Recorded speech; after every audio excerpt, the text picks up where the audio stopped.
Okay. Hari Hari Om Swamiji. Yeah. Namaskar, namaskar. Good evening, everyone.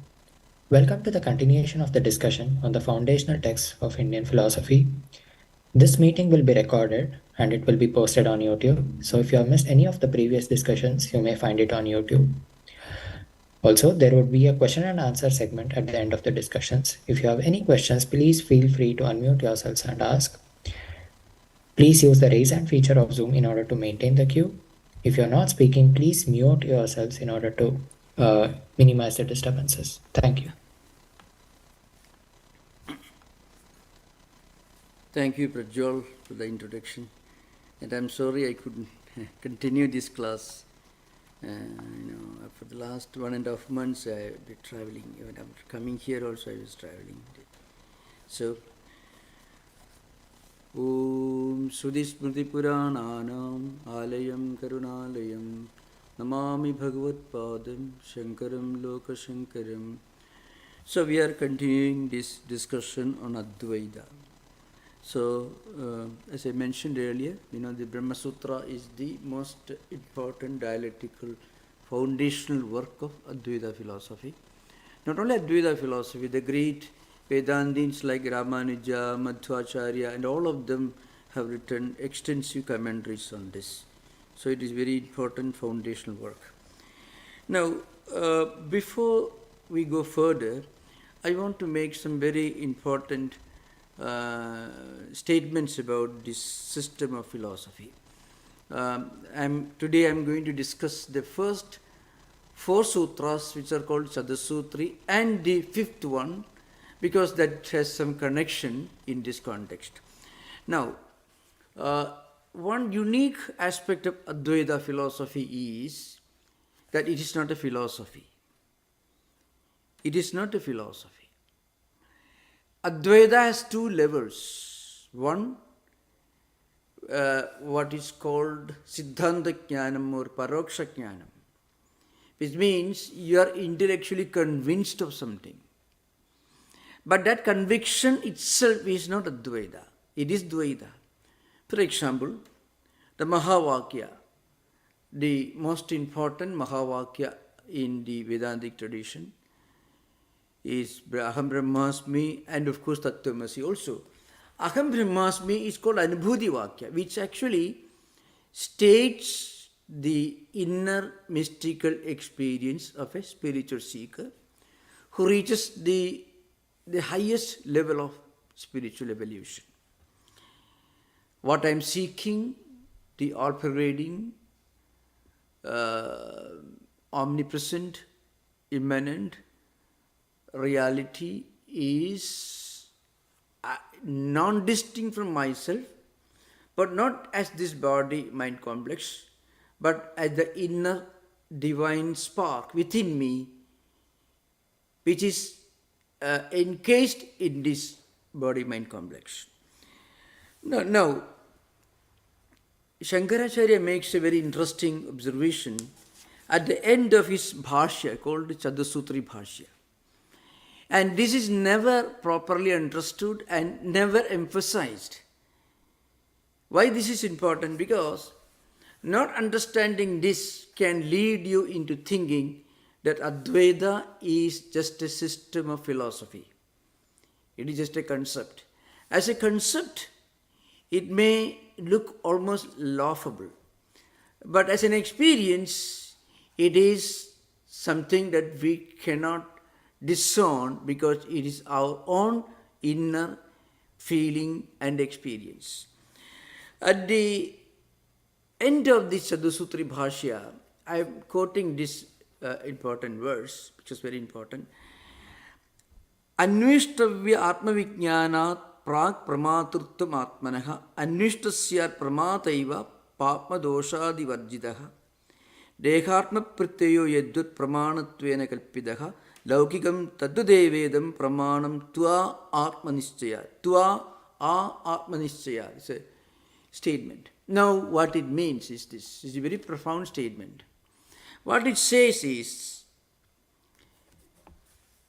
the idea that I am the knower I am trying to know something.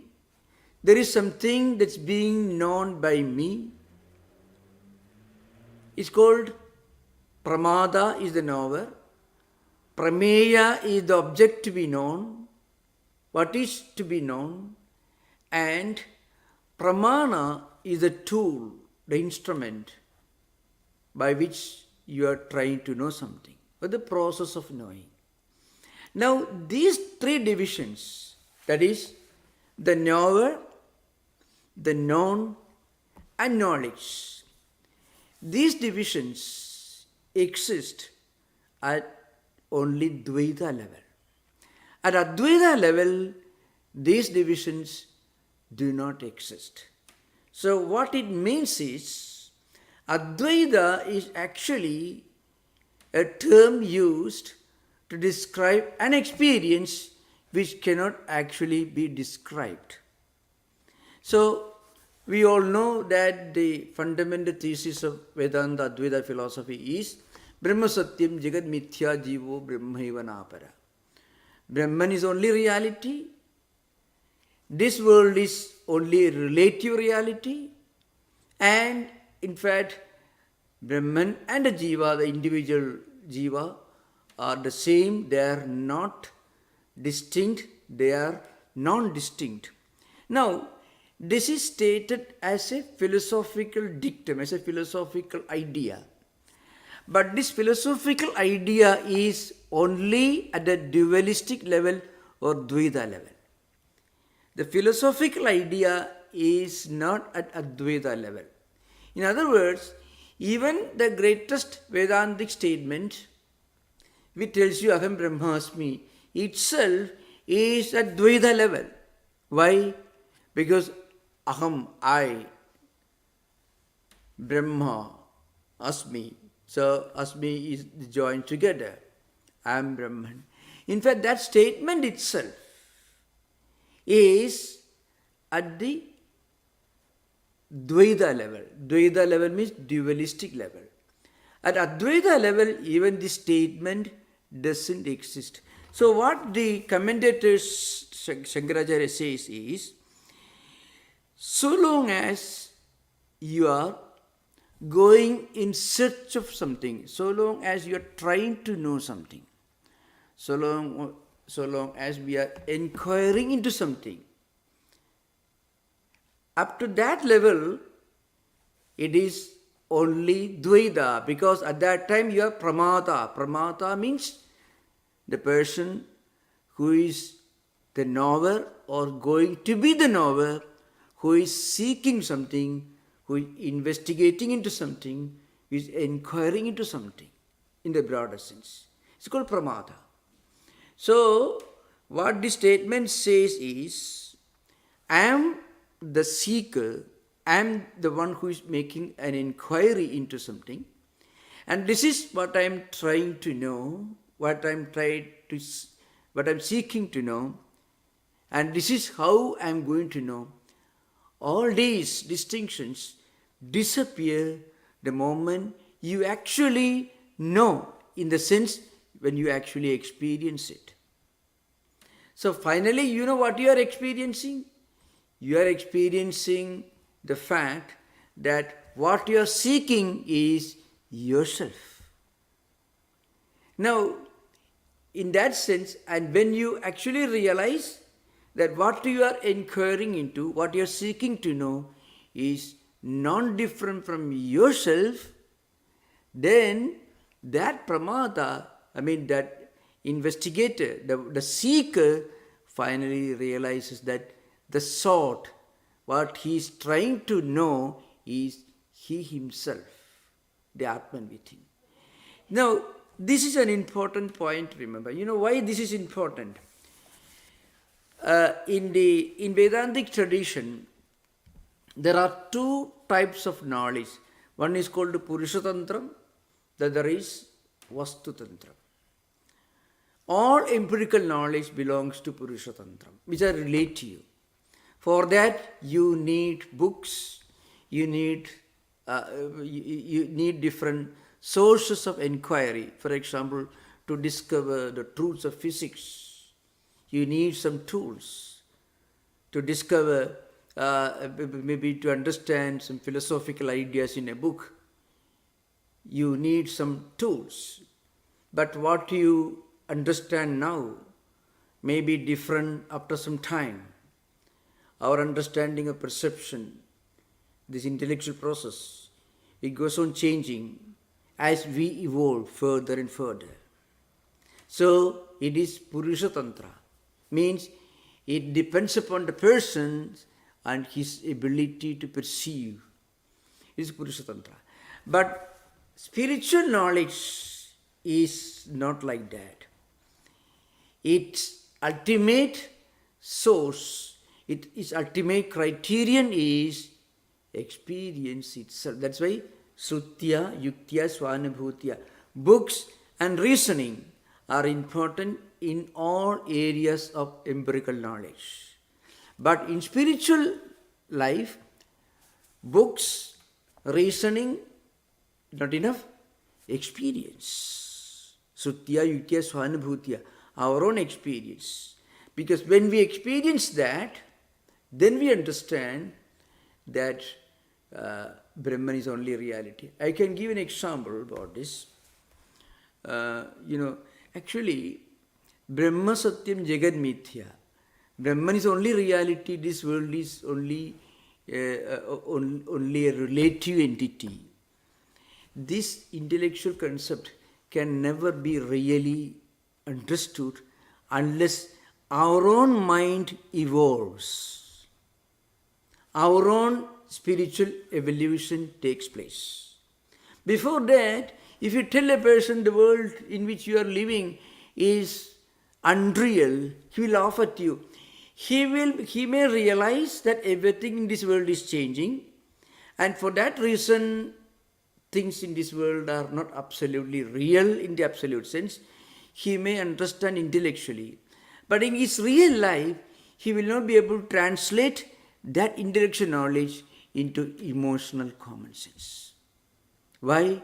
Because the person has now reached a level of evolution, and that evolution alone can really enable him to understand the world in which we are living is not actually perfect. You can take an example from our own life.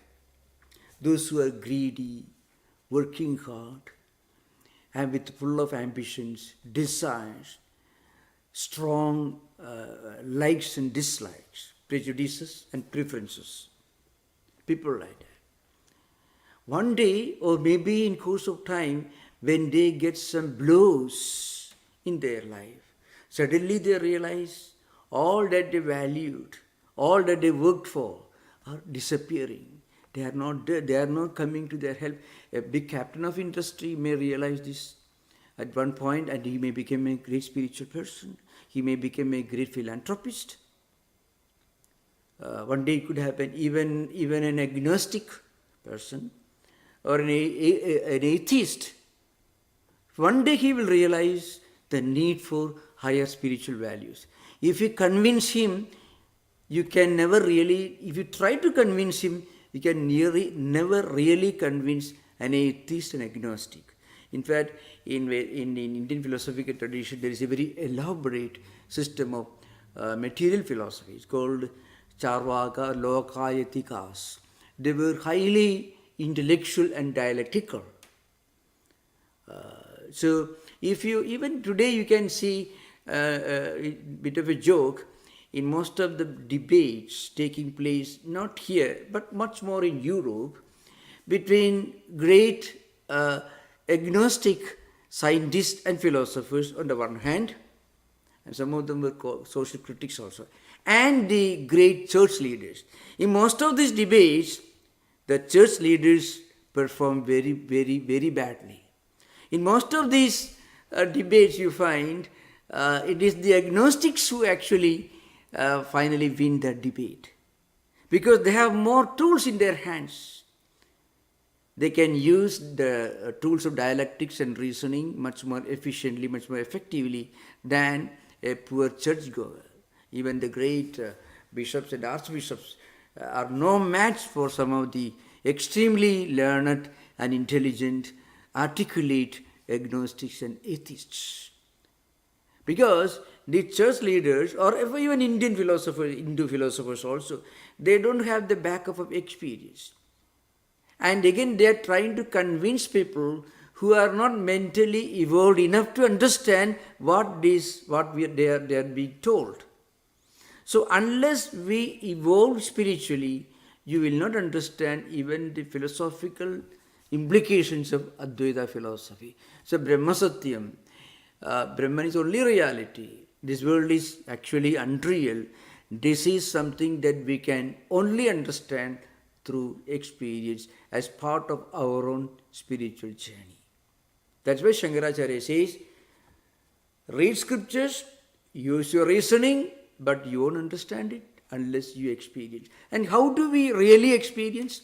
For that, in the Brahma Sutras, that's why the beginning, Adhado Brahma Jignasa, at the beginning, the first sutra itself, Bhashyakara says, you need 7 disciplines.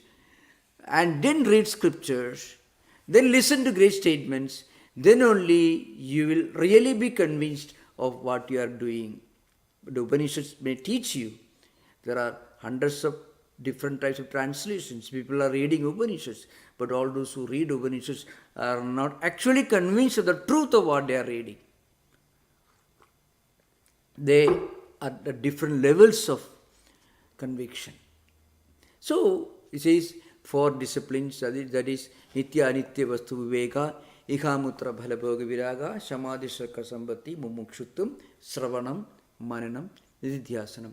7 disciplines. First one is, first of all, we should know that everything in this world is not everlasting. Again, an intellectual conviction is not enough. A laboratory-based conviction is not enough. A library-based conviction is not enough. But rather, in our own life, when we practice certain values, we understand the impermanence, the emptiness of many things in this world that we normally consider to be very, very precious and important. And then we also develop a sense of giving up all the unnecessary worldly things. Rather, we start looking for something more meaningful, more precious, more important. And then that slowly brings a kind of inner poise, self-restraint, self-control, contentment, a kind of evolution. We start practicing higher values. And then along with that comes this strong urge for the spiritual enlightenment. It's called Mokshuttam. And then we may go to a library. We may not be interested in reading thrillers. Rather, our mind will straight go to a book that talks about higher spiritual values. So it calls Sravanam. Mananam, then our mind ponders over all this. And slowly this internalization takes place, and then we find our mind is ready. And that mind, if that mind reads whether Sermon on the Mount, Bhagavad Gita, or any great spiritual work, immediately that mind will be ready to go straight to the core of what it is reading, what it is trying to imbibe. So that's why at that stage we understand the true meaning of the great books on Vedanta. There is another verse, Dehatma Pratyo Yedut Pramanatyena Kalpidaha Laugigam Taddudevedam Pramanatva Atmanischayat. Atmanischayat, that's an important expression. What it means is, now, normally we think this world is real, this body is only entity. This is our normal conviction. And all our tools of knowledge, epistemological tools, are being designed to convince ourselves of this lower understanding. But all this will disappear the moment we understand that the supreme reality is the only absolute reality. That's why Shankaracharya says, Tasmadaham Brahmasmi iti edu tapasana eva sarve vidhaya sarvani cha idarani pramanani nahi aheya anupadeya advaita atma avagato Nirvishayani apramadrugani cha pramanani bhavidamarhati. What it says is, even if we try to reject our true identity that we are Brahman, there is a divine spark within us, we cannot give it away. So we cannot give up because that's our true nature. But with the present understanding or intellectual evolution, intellectual growth, we are not able to fully understand this. So a stage is reached when the investigator, the seeker, who is seeking higher knowledge, realizes that what he is seeking is non-distinct and non-different from himself. And when that happens, all the wrong notions called in the language of the first 4 chapters is called adhyasa. The word adhyasa means superimposition. Superimposition, what it actually means is, we try to read whatever we have in our mind into whatever we try to understand. For example, when we read a book or a story, we can only understand what we are reading in relation to whatever we have in our mind. Our mind is the tool by which we are trying to grasp what we are reading. And when we first read, because we are not yet fully ready, we are not fully qualified to understand, whatever we have in our memory, that we superimpose upon what we are trying to understand. The classical example that I need not quote, Rajusapabhranti, a man who has seen a snake in the forest, in the zoo, or maybe somewhere else. He has in his mind a vivid form, the color, the shape of the snake that he saw the previous day in a zoo or in a forest. And now he is entering a room where there is not enough light. And there is something lying on the floor. That is actually a piece of rope, but its color, maybe semi-dark color, it's somewhat curved, so it may look like, very much it may look like the snake that he has seen in the zoo the previous day. So that is Smriti Rupa, I mean the memory. Whatever memory he has got in his mind, that he superimposes on what is lying in front of him. So he is not able to really understand that it is a piece of rope. Rather, what he has in his mind, that he superimposes upon what he sees in front of us. That's why Shankaracharya says, unless our mind is refined, cultivated, evolved and purified by learning from teachers, by meditation and spiritual practices, and unless that mind is purified like this, that mind cannot grasp higher philosophy, higher truth. Shastra, Acharya, Upadesheki, Samskritam Manaha, Vedanta Darsine, Yogyam. Bhashikara says, a mind which is refined.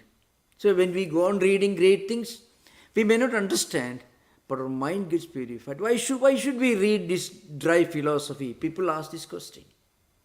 Why should we read these philosophical books? We can read the great devotional works of Ramanuja. We can read the great devotional poems of Chaitanya Mahaprabhu, Mirabai, or you can read the metaphysical works of Master Eckhart, or you can read the Inner Castle of Saint Teresa of Avila. You can read all this. What's the use of reading all these, people may ask. Reading, in a way, it has the effect of supplying a lot of good emotions and feelings and tendencies and impressions and memories into our mental system.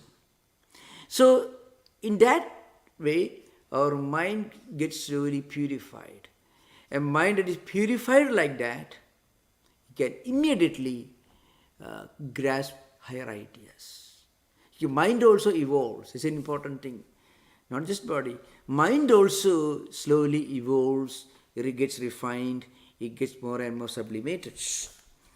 That's why Shankaracharya makes a point, Tasmat aham brahmasmi iti edat apasana eva sarve vidya sarvani chaidarani pramana. What it means is, all the statements in the Vedas are eventually designed to take us ultimately to this higher experience. It doesn't mean that immediately we get that experience. At some point of time, we will realize, maybe not in this life, at some life in future, we will realize the supreme truth. That is the only purpose, that's the only theme of all Vedantic scriptures. That's what Shankaracharya makes an important point here. So anyway, so this is an important point, remember, that is, Vedanta or Advaita Vedanta is not actually the name of a philosophy. It is rather, it implies a spiritual experience. It is actually a spiritual journey, a journey in our own spiritual life. From Mithya to Brahman. That's a journey. That's why I mentioned this, the first sutra I already mentioned.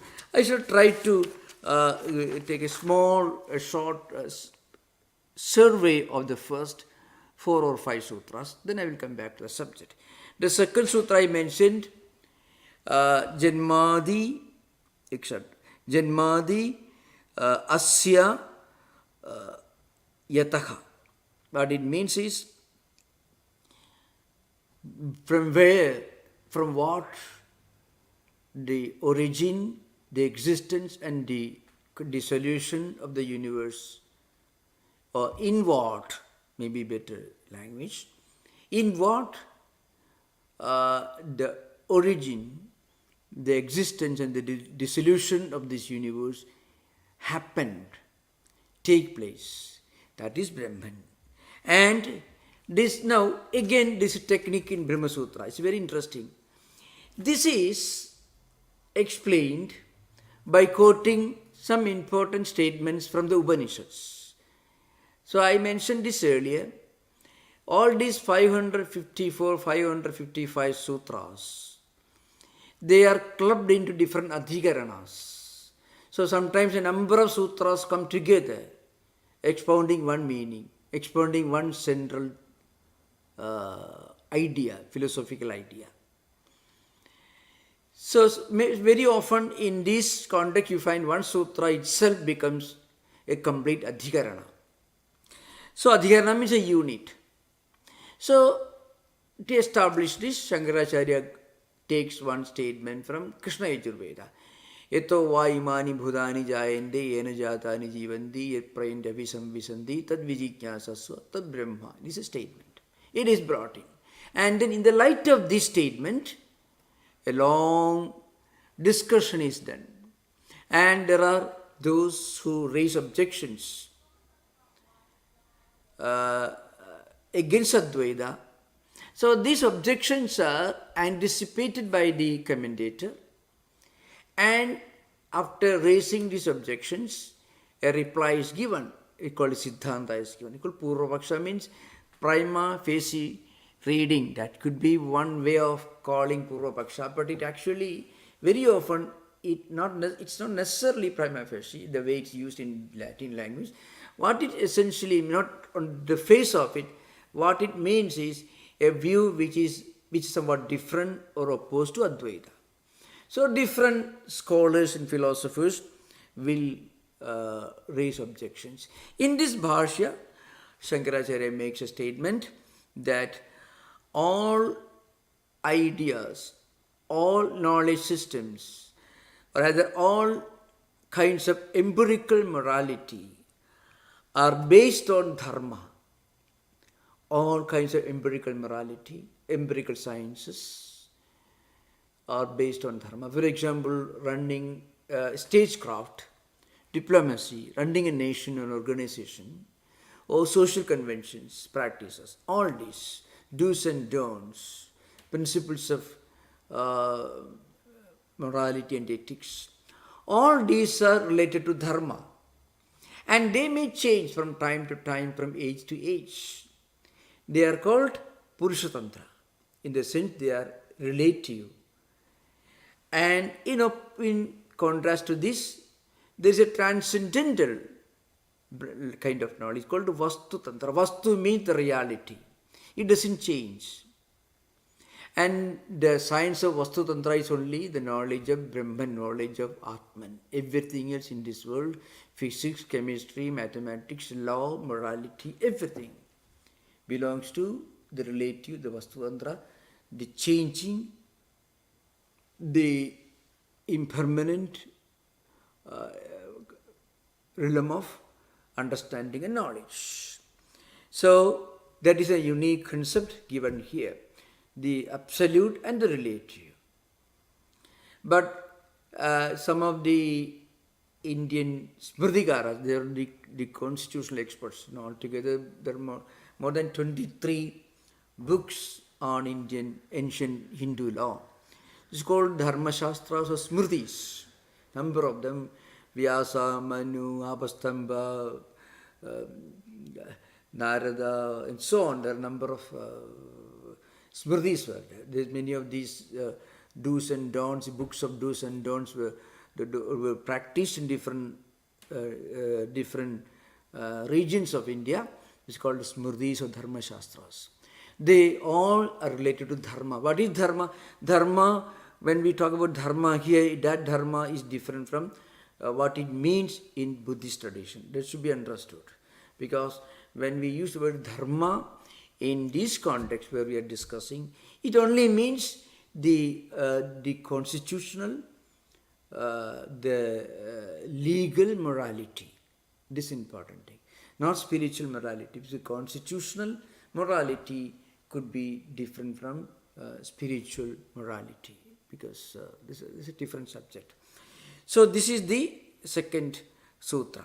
The third sutra is Shastra Yonitva Adhikaranam. That's because there is only one sutra, Shastra Yonitvat. But it means is, based on the previous sutra, what it says is, Brahman is the cause of all the Vedas, and Vedas originate from Brahman. This idea behind. Or the knowledge of the supreme Brahma Vidya or absolute reality, that is the source of, that is the ultimate knowledge, but it is based on, or it originates from the supreme truth, Brahman. That's the idea behind. And then we have the fourth sutra, which I already mentioned, Samannaya Adhikaranam, Tattu Samannaya, which in a way tells you that the central theme of all Vedic and Vedantic statements is to establish the Advaitic truth of oneness and unity of existence. The oneness and unity of existence in a spiritual sense. And in such sutras, in the commentary, you find something very interesting. A big discussion is done. Frequently you come across similar discussion, but not the same level of intensity in some of the dialectical works of mostly the Immanuel Kant. You find the critique of pure reason, but only reference to pre-Kantian thought systems of Britain, because Kant is the critique of pure reason is supposed to be in some ways similar to Brahma Sutras, because references to all the previous schools of philosophy and his establishment of the transcendental truth. But here you find, for example, there is a clash of two different schools of ancient Indian philosophy, Mimamsa and Vedanta. Mimamsa means Purva Mimamsa. Its original teacher was Jaimini, who wrote a number of sutras, thousands of sutras. Adhado Dharma Jijnasa, the first sutra. I mean, he was inquiring into the nature of dharma, which is a relative value. In a modern English, we can say something relative value. Brahman is the absolute transcendental value, we'll say. Now, in this, for example, to give an example, the commentator, he refers to some of the views expressed by the great Jaimini, the ancient teacher, in his own books, Jaimini Sutras. And of course, later on, Prabhagara and Kumarila Bhatta. Kumarila Bhatta wrote well-known books of Tantravartikam and Slogavartikam. So, important canonical works in the Mimamsa tradition. So, Mimamsa philosophy means philosophy of ritualism, which tells that the only purpose of Vedas is to teach you to perform certain rituals designed to make you happy and prosperous in this world and also in your next life, that is in heaven. So live a happy life in this world and live a happy life in heaven after death. To enable this, you should perform certain rituals. There are 14 types of rituals, that is Sapta Havir Yajnaha, Sapta Soma Yajnaha. 7 types of rituals which involve offering Havi in the fire, sacrificial fire, and 7 types of rituals called Sapta Soma Yajnaha. Now, according to the philosopher of ritualism, the ritualistic philosopher Jaimini, according to him, if there is any statement in the Vedas which doesn't directly ask you to perform a ritual to obtain wealth and prosperity in this world and in heaven, if there is any statement which does not include an injunction asking you to perform a ritual, that statement is invalid, that statement is insignificant, it has no value. That means to qualify the status of a meaningful statement in the Vedas, that statement should ask you, go and perform this ritual, then you can go to heaven. This idea behind. Just let's start a business, you can make profit. Do this, you can get this. So, if you find any statement in the Vedas which doesn't ask you to perform these rituals, then that statement has no value. And rituals were normally performed by householders only.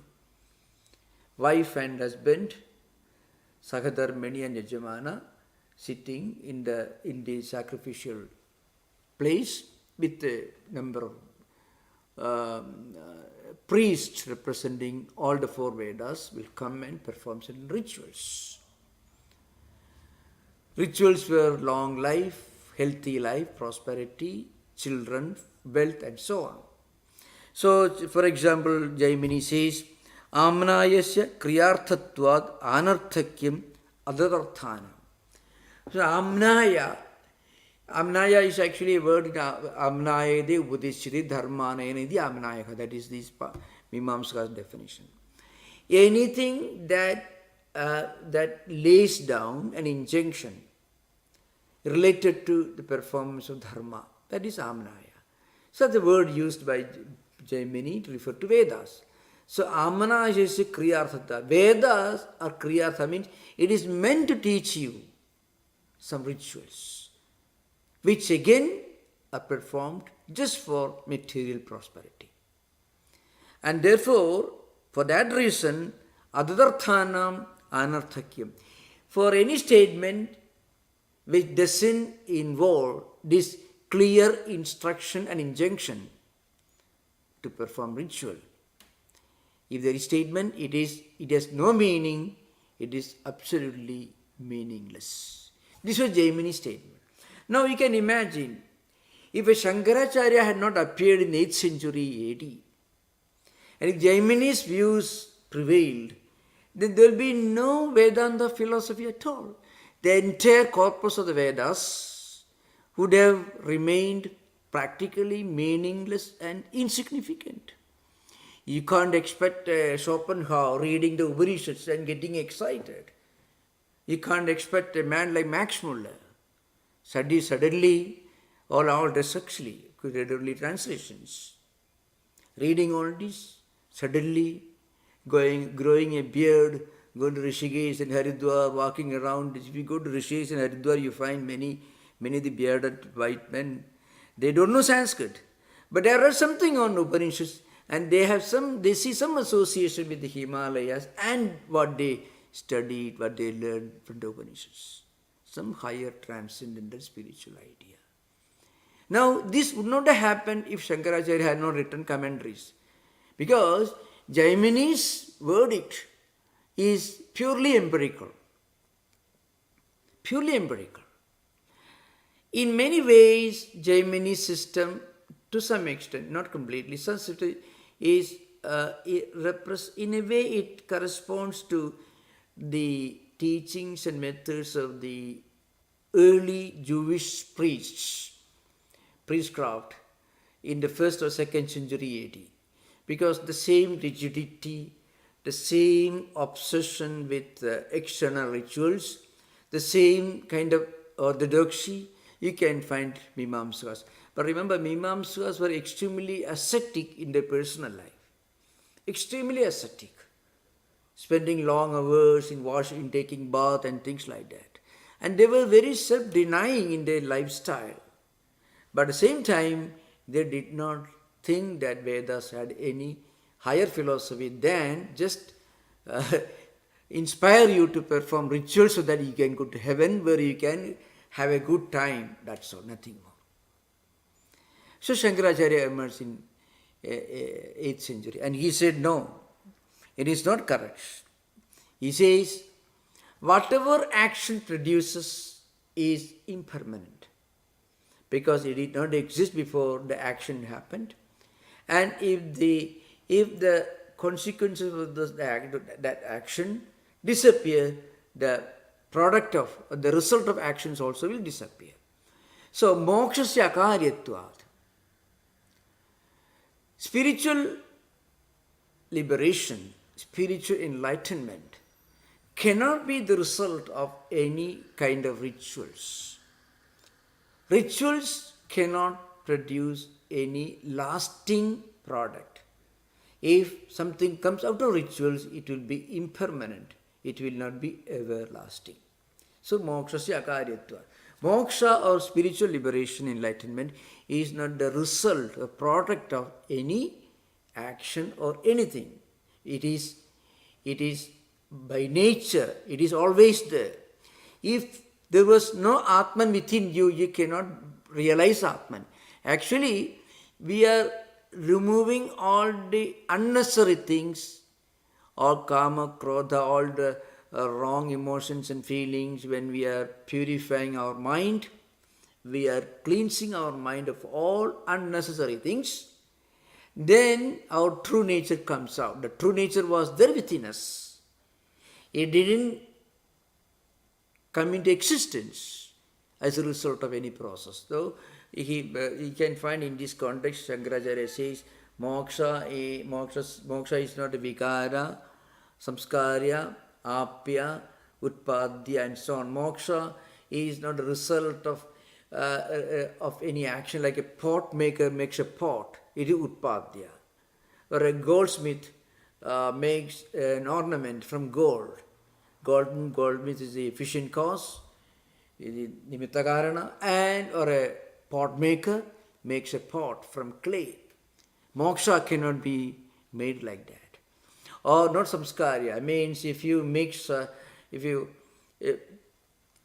purify seeds, oil seeds, you get oil. So, like that, from oil seeds you get oil. So, moksha is not a samskarya.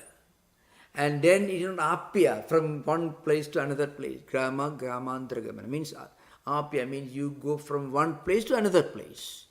That kind of moving. Moksha cannot be made like that.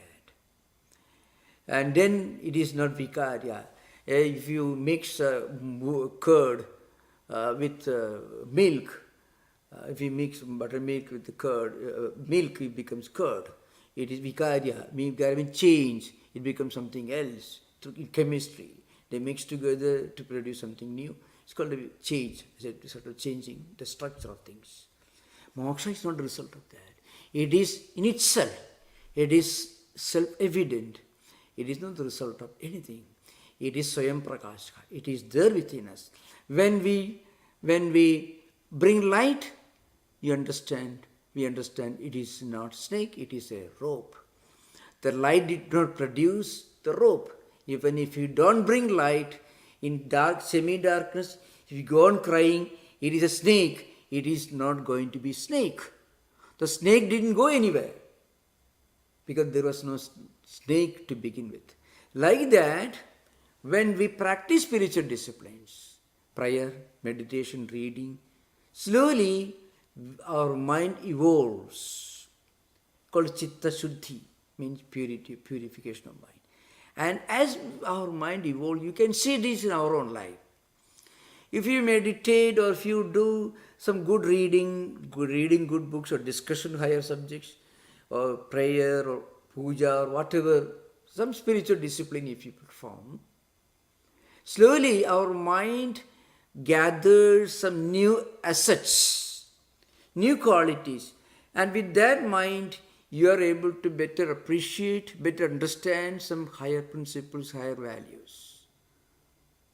Because our actions have the effect of purifying, of also the opposite also true. It can also bring a lot of impurity. Wrong actions can produce a lot of impurity. That's why, there is a statement, if you appreciate a good person, that good person's good qualities come to you. If you dishonor a good person, some of the bad qualities that person may have will come to you. If that is so that's interesting. If you honor a good person, appreciate, oh, he's a wonderful person. He may not know about it. That man may be living somewhere 10,000 miles away. You sit in your room, sit there, oh, wonderful, he has done a wonderful thing. That person may not know that you are appreciating. But the silent mental appreciation will have a positive effect in your own mind. So, the opposite also is true. There is a statement, sammana hi tapaksheha, asammana tapo vruddhi.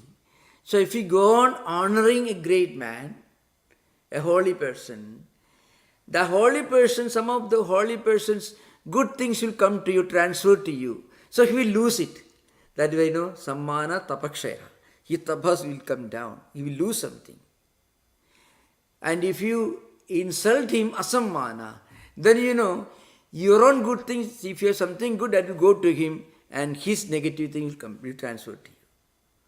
Now, this may sound a bit ridiculous or maybe beyond understanding, but we can test ourselves. If we go on saying good things about great persons, you find suddenly one day our own mind changes. That's the idea behind. What it shows is, Shankaracharya says, any person can start his spiritual life in the direction of Advaita any day, any moment. There's a moving train in front of you. You can step into the train.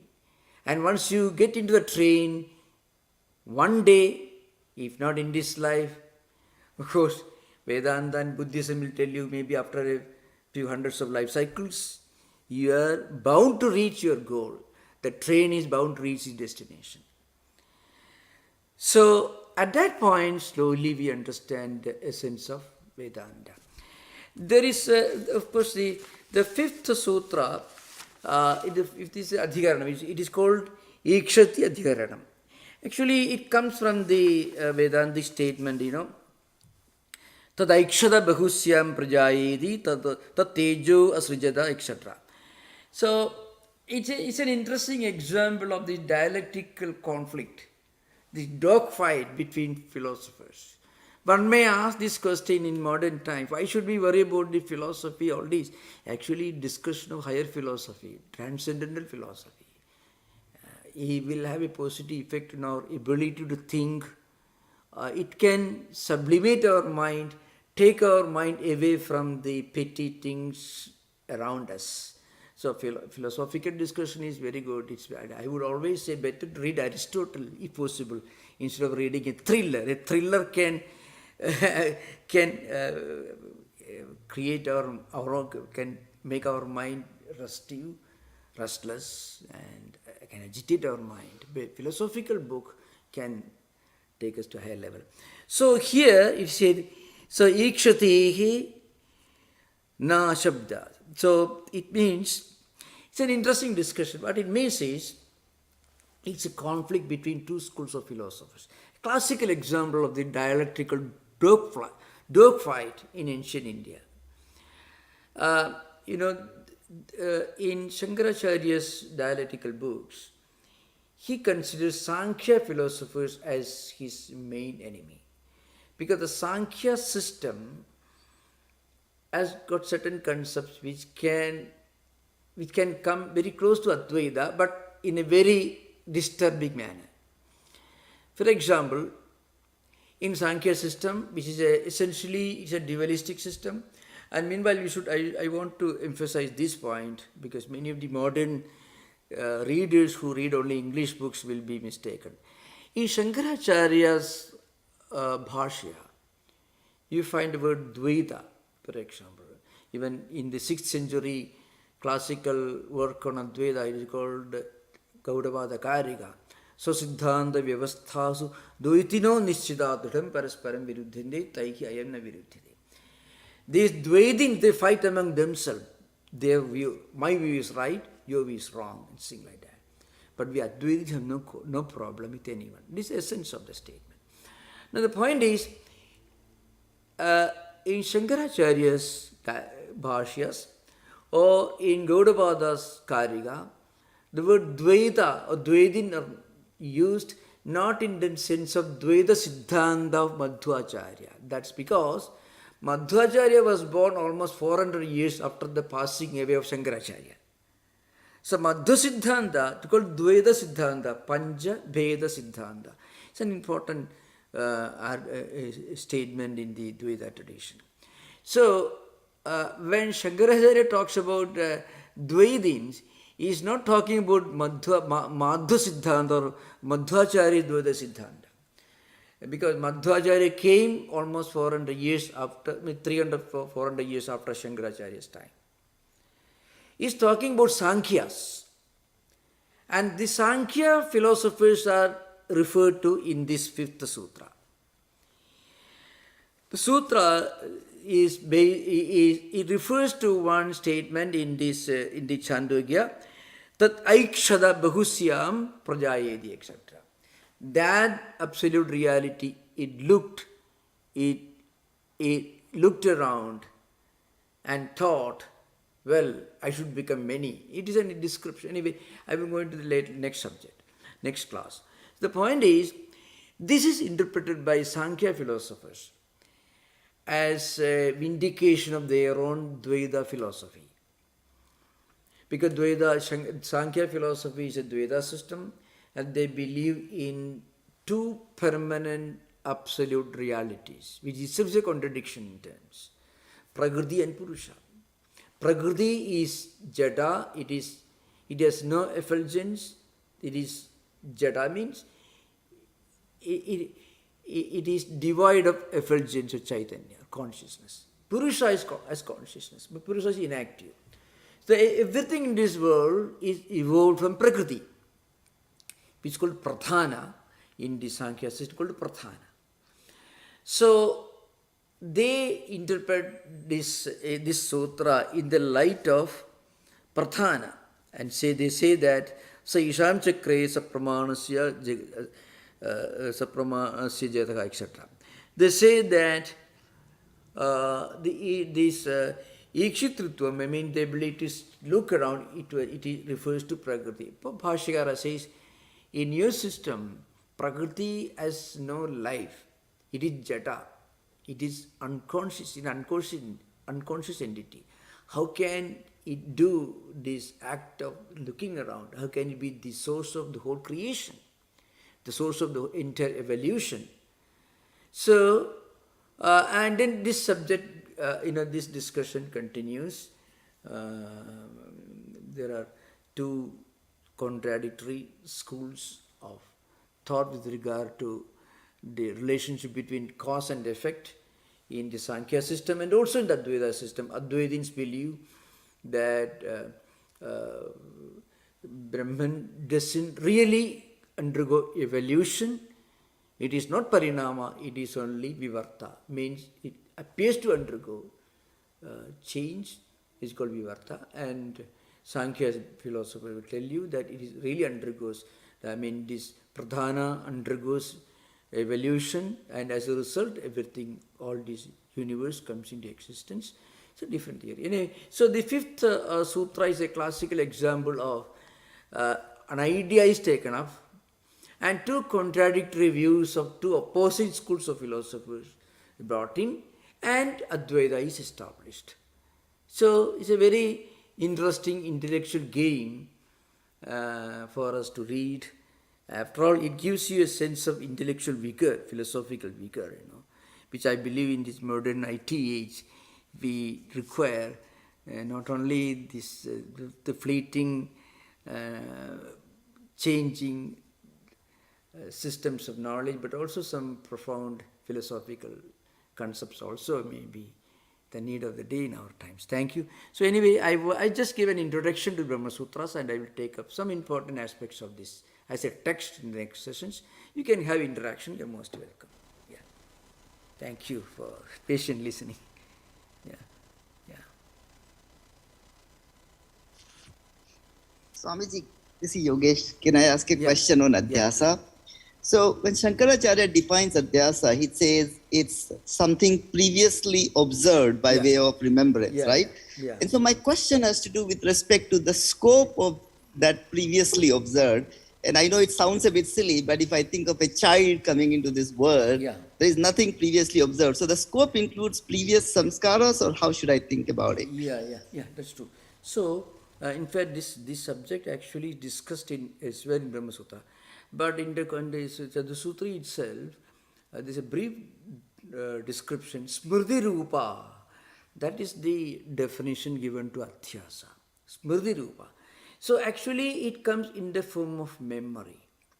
So what the Adhyasa in the context of serpent and snake, the rope and snake can also be understood in the light of the natural spontaneous tendencies found in small infants as soon as they are born.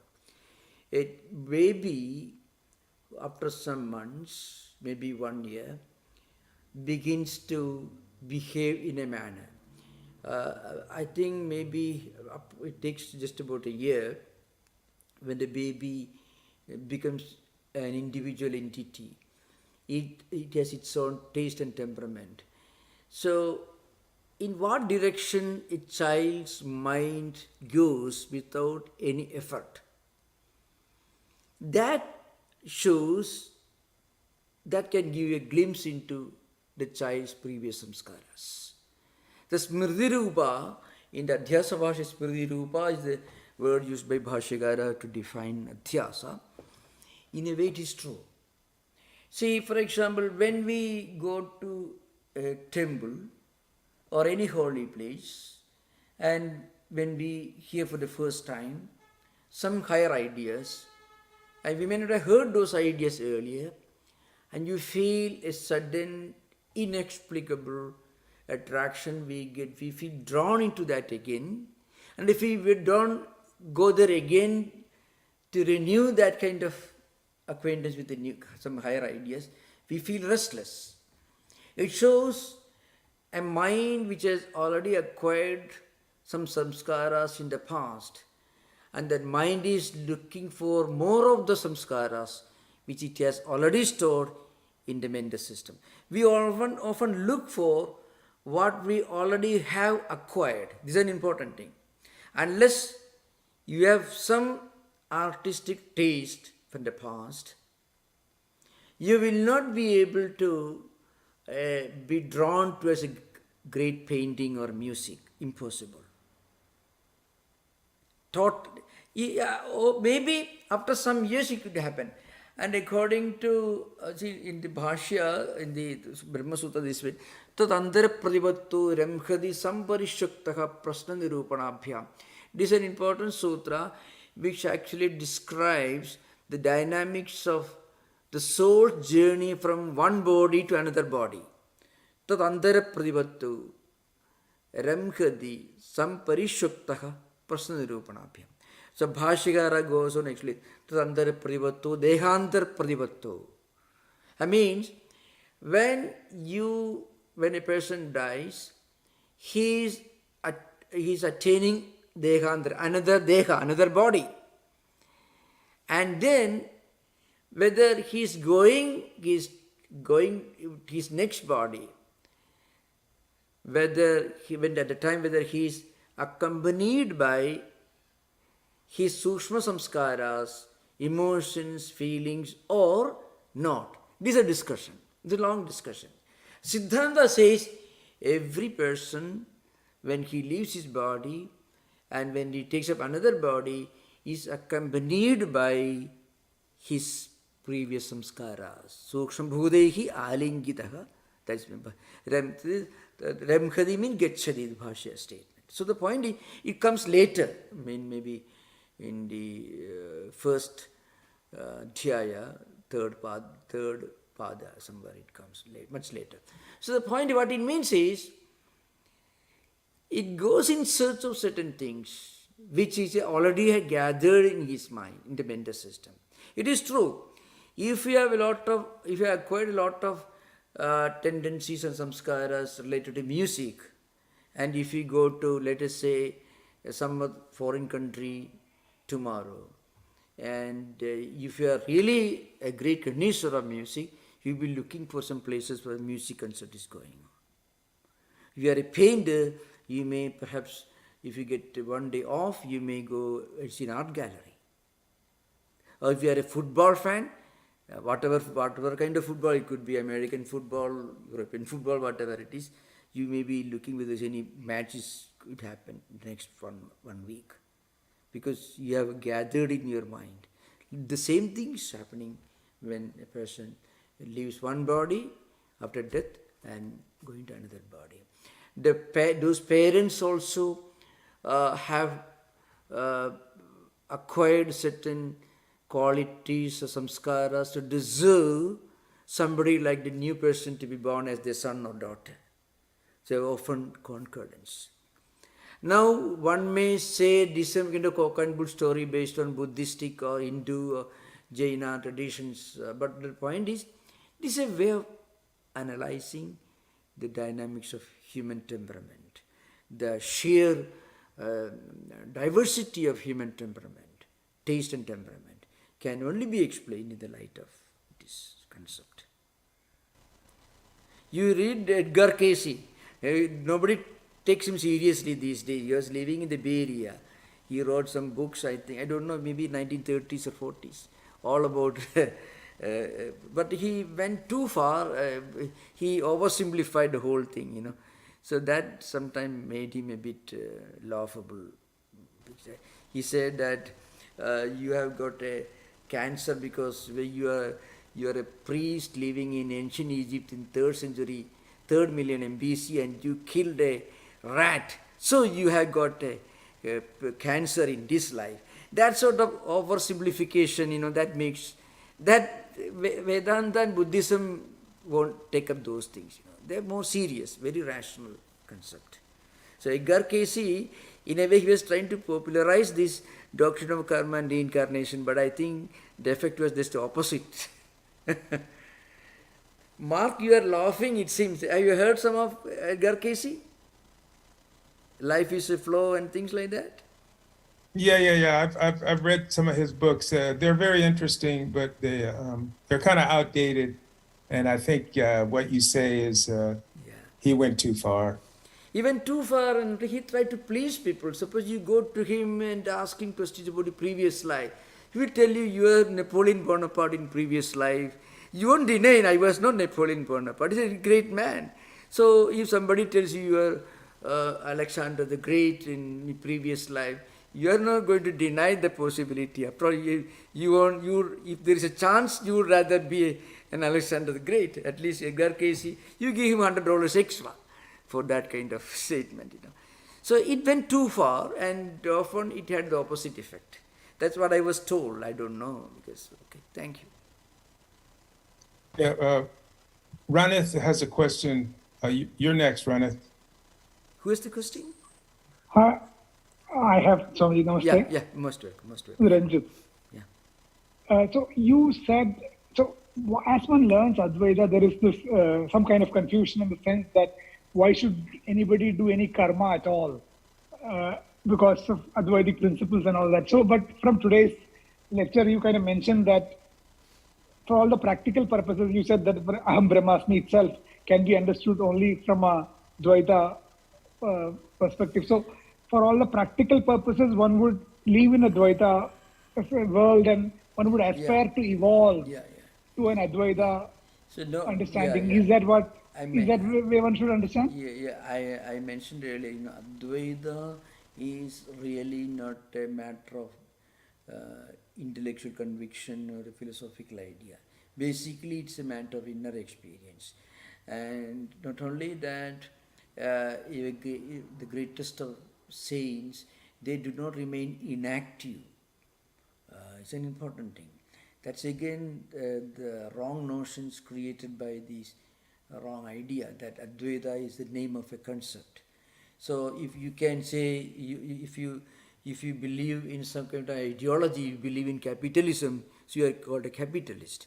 It's not that sort of thing. Or if you believe in, you are read Kant, you are called a Kantian. If you are a utilitarian, nothing of the kind. Advaita is essentially a matter of inner experience. And not only that, after reaching the Advaitic experience, also the great teachers, they work in this world, they behave as normal human beings. The only difference will be that the world will not shock them as it shocks others. That's all. So Advaitins do not remain insensitive or inactive or passive. Sometimes they were even more active than others.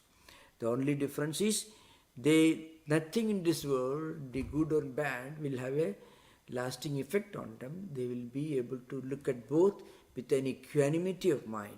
That equanimity of mind is the only thing that actually distinguishes a great jnani from others. Jnani also works harder than anybody else, takes care of things.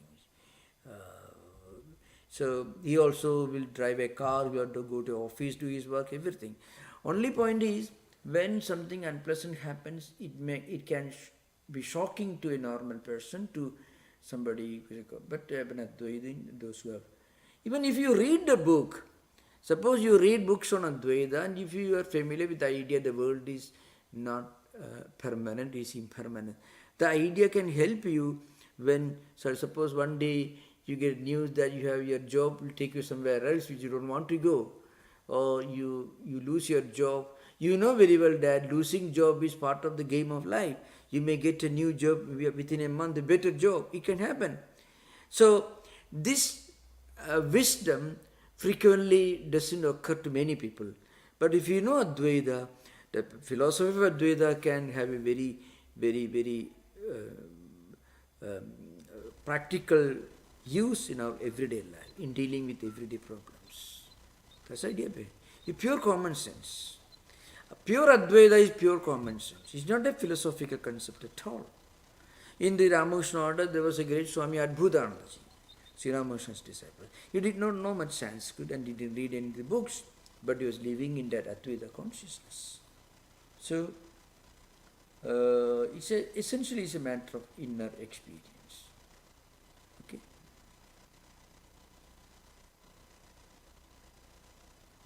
Wrong concept among people. Let's say mithya, the word mithya they don't know. People don't know. Advaita is so highly misunderstood. So highly misunderstood. Advaita.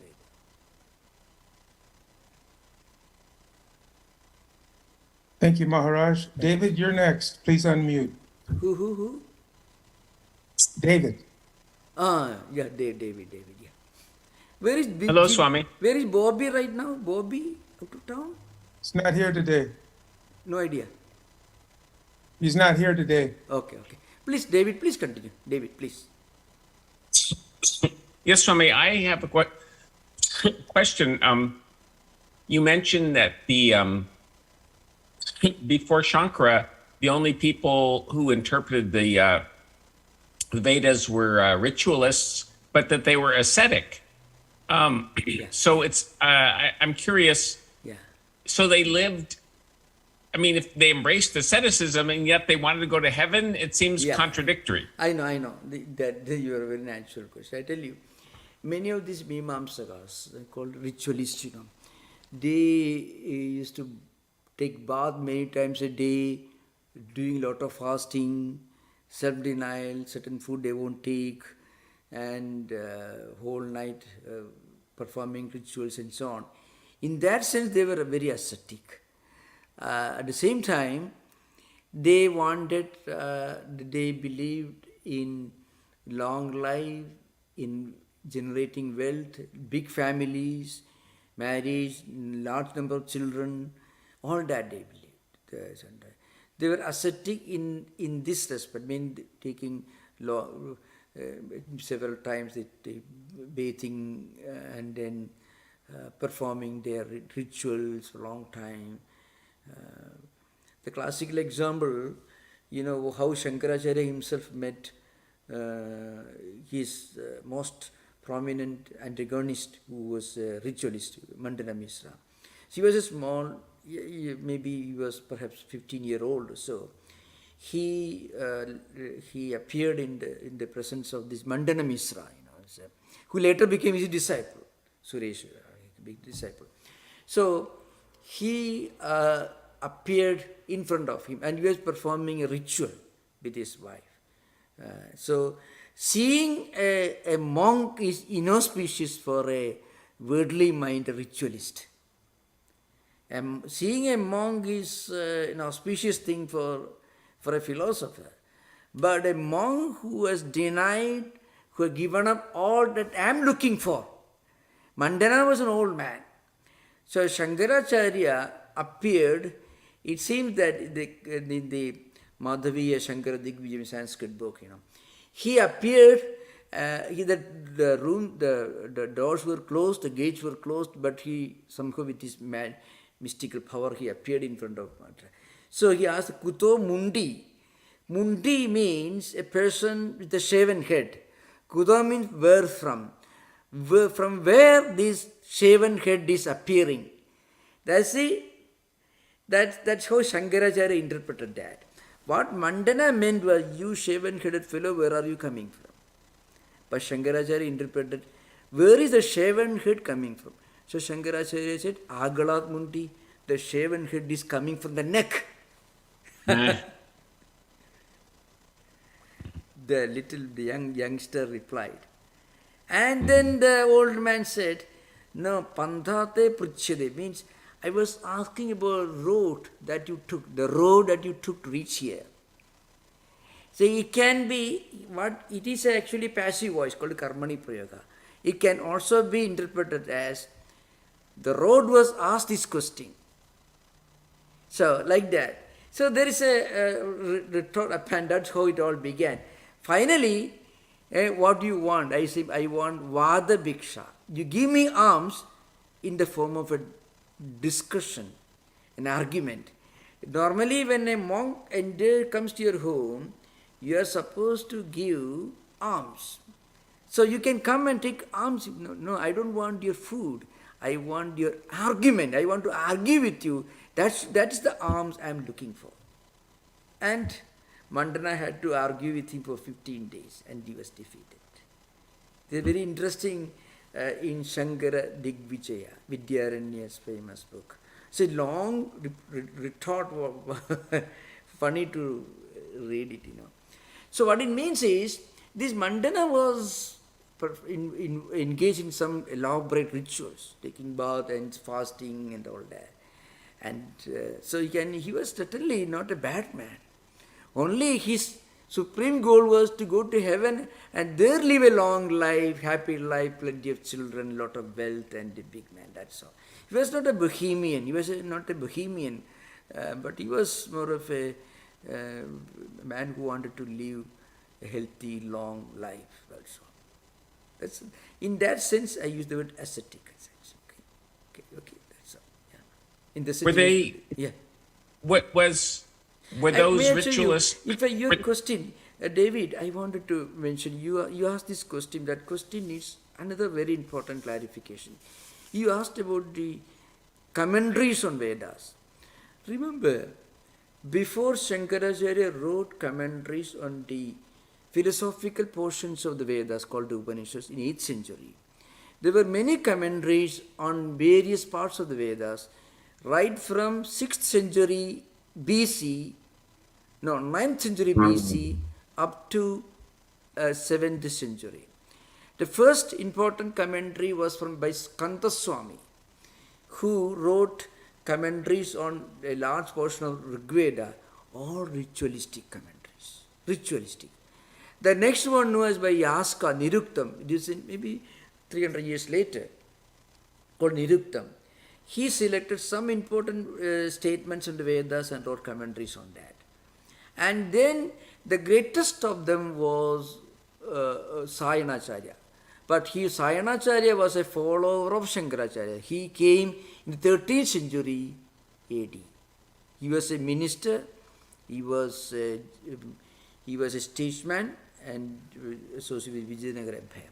So remember, that's why if Shankaracharya had not written these commentaries on the Upanishads, there would be no philosophy as such, Vedanta philosophy.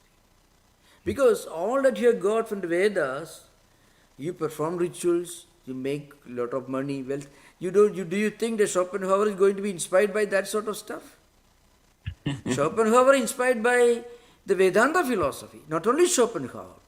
All the large great thinkers, right from the middle of 18th century, Germans and others, and then throughout 19th century, Paul Deussen. Do you think a man like Paul Deussen will be excited by reading the description of a ritual with the purpose of getting money and wealth? So these were great thinkers. But the moment they connected with the Upanishads, it was the beginning of a new chapter in the history of Vedanta philosophy, world philosophy, so to speak.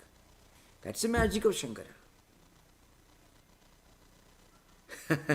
Were the ritualists bhaktas, or they weren't even bhaktas? They performed all day. They did puja every day. They prayed every day. But only thing is, see, remember, there is something interesting.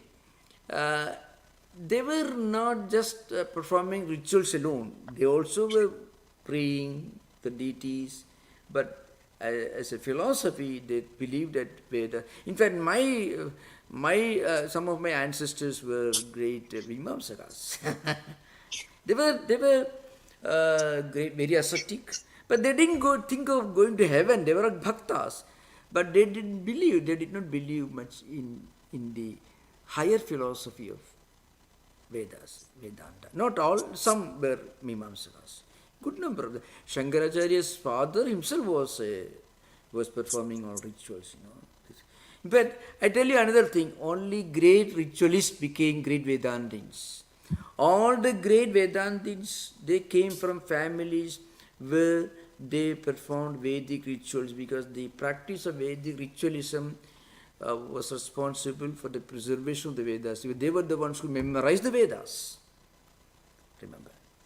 And when they memorized the Vedas, what they memorized also included the Upanishads. But Shankaracharya snatched this Upanishadi portion from all the 4 Vedas and wrote commentaries, 10 commentaries on 10 Upanishads. That's the important thing. That's the beginning of a transcendental philosophy in India. Of course, remember, in Buddhism, there is a 2 main streams of Buddhist philosophy. One is Hinayana system, Sautrantikas and Vaibhashikas. Then Mahayana system, Shunyavadins and Vijnanavadins. the Vijnanavada system, there was a school of philosophy called Alaya Vijnana and Pravritti Vijnana. Some of the Vijnanavada philosophers also had ideas not very different from Advaita. Some ideas were very close to Advaitic ideas. But Shankaracharya took everything from everywhere and built up a huge edifice. That's the magic. So Bobby, most welcome. Thank you, Maharaj. Yeah. Swamiji, in this context, I have one more question. You just said that before Shankara, so even in Bhagavad Gita, there are some glimpses of Advaita. So I was wondering, is it some awareness even before Shankara did it exist? Oh, not only Gita, the Right. Veda also Advaita is there. All the four Vedas have got Advaitic ideas. These Advaitic ideas in the Vedas were interpreted by a ritualist in ritualistic terms.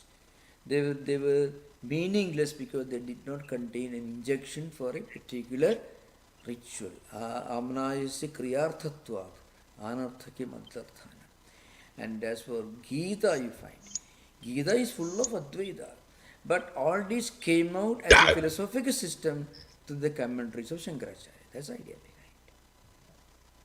Sri Ram, please ask your question. Yeah.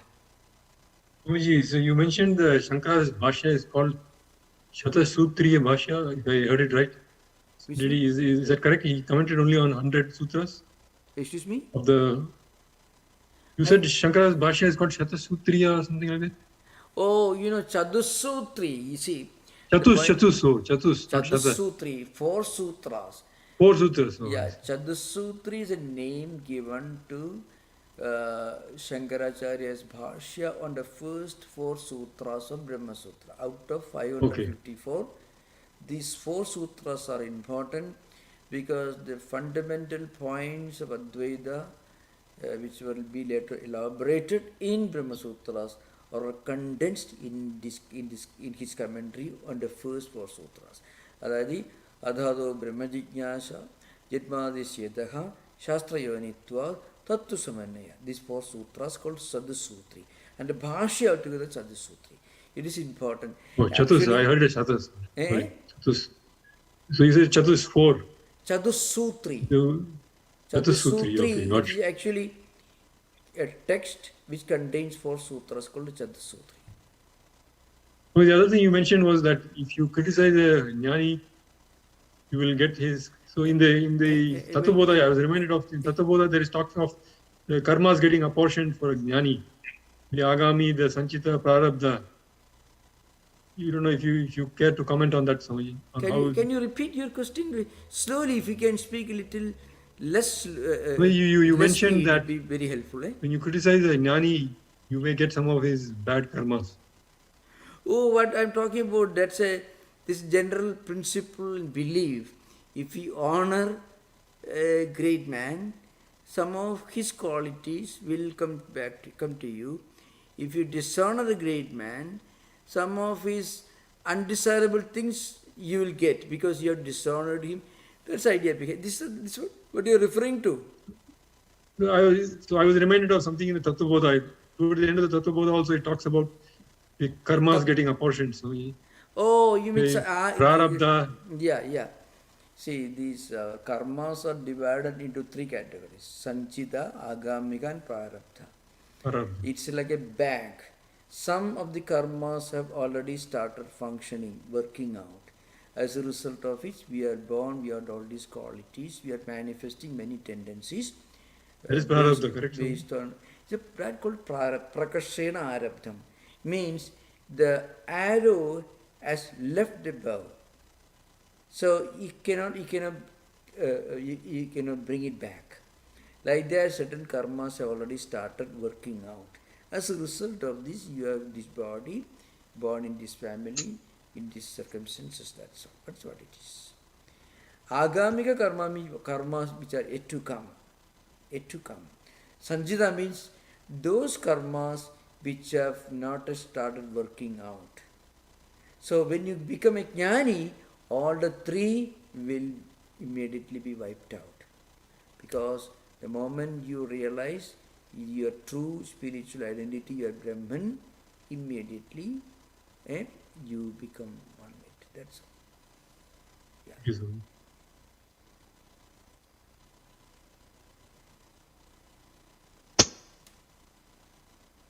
Maharaj, I'm checking the YouTube, but I'm not there yet. If somebody else sees questions from the YouTube, they can unmute themselves and ask them on behalf of the viewers. Mark, do you see anything? Nothing on YouTube. Okay, it's already Bobby. time, 7:30. So thank you everyone for these great questions. Thank you. I'm sorry I disappointed you all by discontinuing the class for a long time, but I couldn't help it. Thank you. Good to see you back. Yeah, we're very happy to have you back, Maharaj. Thank you. Thank you, Sam. Thank you. Yeah. You are missing something in our life. Thank you.